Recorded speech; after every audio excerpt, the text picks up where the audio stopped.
Today I'm at Modern Rental. We're going to go inside. We're going to talk with Scott, Mr. Greasy Rag Man.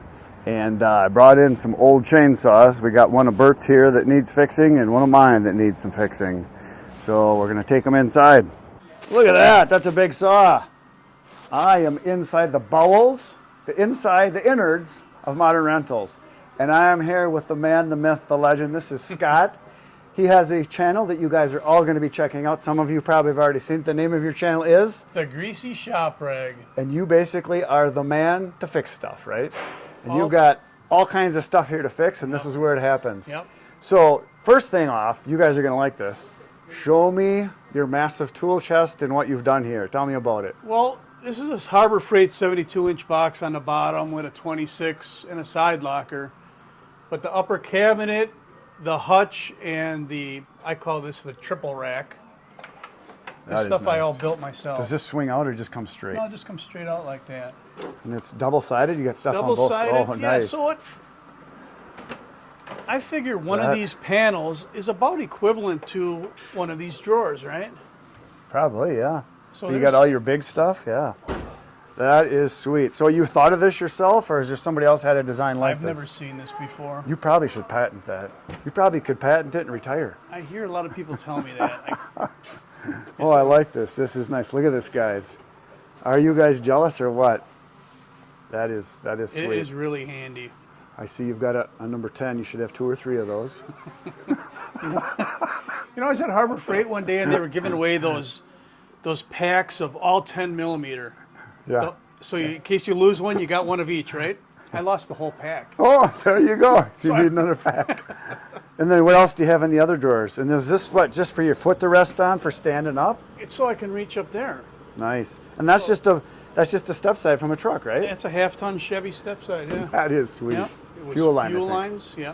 Fuel lines, that's it? Yep. I think.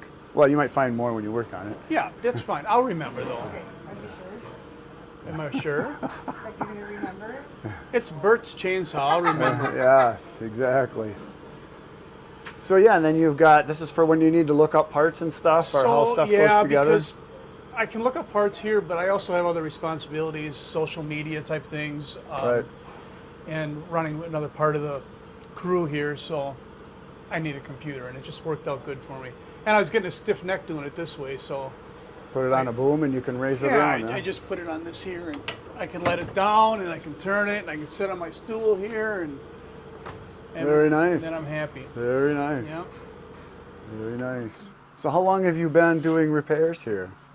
So we can go all the way back. You know, when I was a kid, I always liked taking stuff apart, and I was pretty good at putting it back together and having it still work. See, that's what I like. I like taking it apart, but the putting back together was the hard part. I wasn't discouraged from doing it because the stuff worked after I was done messing with it. Oh, there you go. And then in high school, I worked for a landscape contractor doing the maintenance on equipment. And then after that, you know, I ran some crews, and they had dealerships there, and I worked as a mechanic doing that. And I've been here since 2011, and I just do the handheld 2-cycle equipment.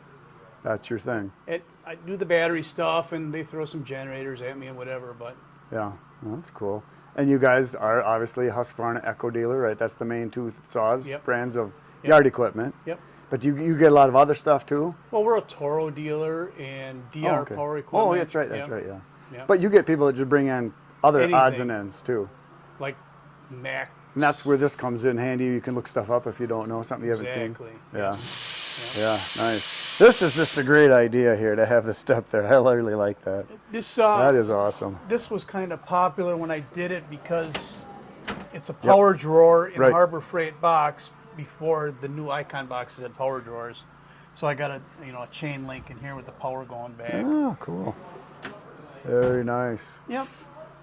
And so, do you own all your own tools, or is it the shop owns them? The shop owns some specialty tools, certain like pullers or bearing installers, things like that.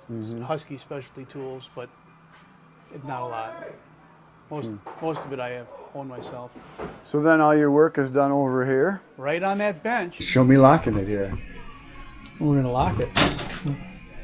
That's no big deal. We're going to unlock the toolbox right now. Oh, the whole thing's unlocked? Yeah. Nice. Yeah. Nice. So then lock it again, you got to have this shut? Well, there's a pin in there, so when I lock it, then I just close it like that. And it's locked. Very nice. Safe and secure. Yep. This is where it happens? This is the one where I get yelled at for slamming equipment on it. But it's a bouncy bench. And you can raise it up and down to get right up so it's... Yeah, so the idea Right, was, I had some back surgery and working down on the ground isn't so great. Yep. And there was a year when we were way behind on the other side of the shop fixing equipment. So I built this, and this will go all the way down to the ground once I roll the box out of here. Nice. And then I could roll a generator on here and then Sure. run it up to the top and work at it at whatever height I wanted. And you can get your knees underneath it so you can sit and work too, Yep. right? Yeah, that's nice. So very, it just, very nice. I mean, simple stuff like that really. So goes did you a put long this way. in or was this here when Yeah, you got here? I did all that. Yeah, that's a good idea. And you have other workstations with little lifts too, or? Not so much? like this, but yeah, on the 4-cycle side, they have a winch above their lift table. Mm-hmm. There's a big crane in the middle of the shop. Oh, okay. 2 of them actually with hoists on them. Nice. Now, how many employees do you guys have here now? Like 20-ish, something like that? A little less than that right now. Because summertime's when you're busy, spring Yep. and summer, yeah. Yep. Yeah, no, he just told me this is for sale. He just opened it. And Yeah, right out of the box. right out of the box. You got a couple of them here, right? We do. And I'm thinking of buying it. I'm sure everybody's going to tell me, yes, yes. I can hear them already. Right through the internet, I can hear them. Yeah, nice. Very cool. So what's like, everybody's going to want to know, what do you work on the most? What's like the number one thing Brand? you see? Brand or size of tool, whatever it is. So I would say that, homeowner tools, because of our location, is the most common. So 450 Huskies, that range. So today we had a 350 Husky come in. So a lot of 50, 40, and 50 cc That size size, stuff. but Yeah. there's a 7310 that another guy brought in. So it's not, Yep. it's the full range, but if you ask me which is the most common, I would say that 50, 60 cc range. Right, right. Well, that's what a lot of guys get because it's bigger than a weenie saw, but not so big they're scared of it. Right. Exactly, exactly. Very nice. So there's that stuff over here that's in for repairs over there, right? Yeah, that stuff's coming in. Yep. So for those of you that want to know, I just brought in the 2 saws. They're already on the shelf.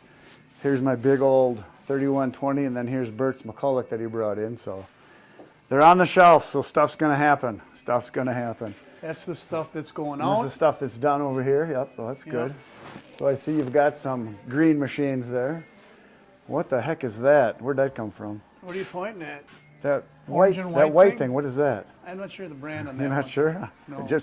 I'm just kidding. Calm down, everybody. The still guys, they get their underwear in a knot right away. We'll work on whatever they bring in. Yeah, The yeah. only thing I can't do is, I don't know steel M-tronic stuff. Oh, okay. Not trained on it. Yeah. If there's some kind of No, M-tronic problem. somebody told me that some of the software they use is also the same Husky stuff. Is that true? It doesn't make sense that it would be, but I'm somebody not told me aware that. of such a thing. Oh, okay. Well, there you go. Because I've had guys tell me, like, oh, yeah, it's the same software. Like, I don't know. Even if it was, I'm not trained in M-tronic, so I don't know anything about Oh, there you go. Very it. nice. Otherwise, except for when you take away Autotune or M-tronic, they're all the same thing. I mean, it doesn't Sure. matter what brand it is.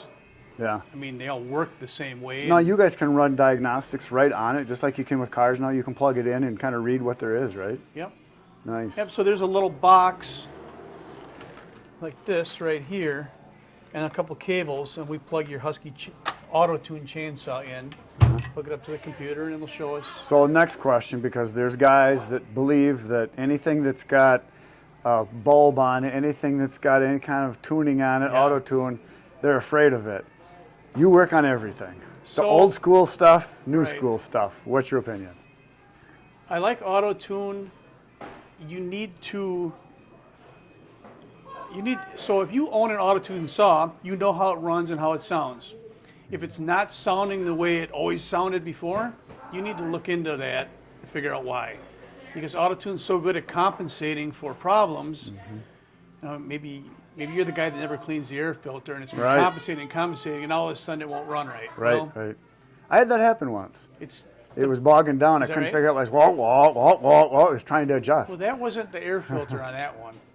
If you're thinking of the same saw, you brought a 572. No, I had one before Oh, that. Before that, and it was because I hadn't run it in a long time. And what the heck was it? There was something that I did. Oh, I tried a can of the canned gas, and I switched, and it was adjusting. Okay. And once I got that run through it was fine. Yep. And I had to run it down. I had to do a rip with it, run it for however many minutes, however long it was, and it was good. It had to set itself. That kind of is almost over now. They're on the third generation Well, that of was Autotune. So years ago. That was years ago. Yeah, it's gotten a lot better. Yeah, well, that's good. Yeah, I like it just because I'm not a mechanic and I just want it to work. I mean, it always runs right.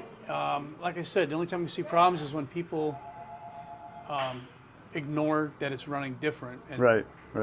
bring it in for maintenance. I do have a friend that's out in New Mexico, Jeremy. Hello, Jeremy.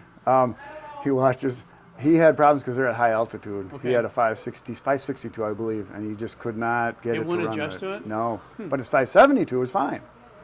So he took it in and they worked on it. I guess they got it worked out now, but it was altitude that was causing it. It just wasn't adjusting. Yeah.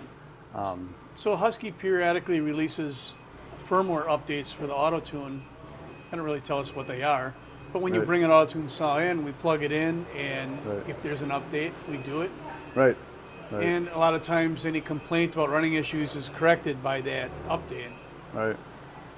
I wish the update said exactly what What was it was. different. So, Yeah. Well, same as computers. I get or your phone. You get an Right. update like, why isn't it working? They do an update and you don't know why. yeah. But yeah, well, very cool. Excellent. Well, thanks for showing me around, and we will be coming back. So I just talked to Craig a little while ago too, and he is the owner of the place. I'm going to be coming back. I'm going to interview him because he's owned the place now for what, 7, 8 years, something like that. At least, yeah. And tell his whole story about how he got here and how he was at one time a still guy, and now he's a Husky guy, obviously, because he owns the place, and how this shop and how big it is in the state and how it's grown. So we'll be back talking with him real soon. So that's it for today, folks. You know what to do. Poke the buttons. I'll be back tomorrow morning, 5:30 a.m. with another video for you. Right now, go watch all the videos on my channel. There's 1,300 waiting for you. You know what I say at the end of the videos? Yeah, I do. Good night, Irene. There you go. He's like a trained monkey.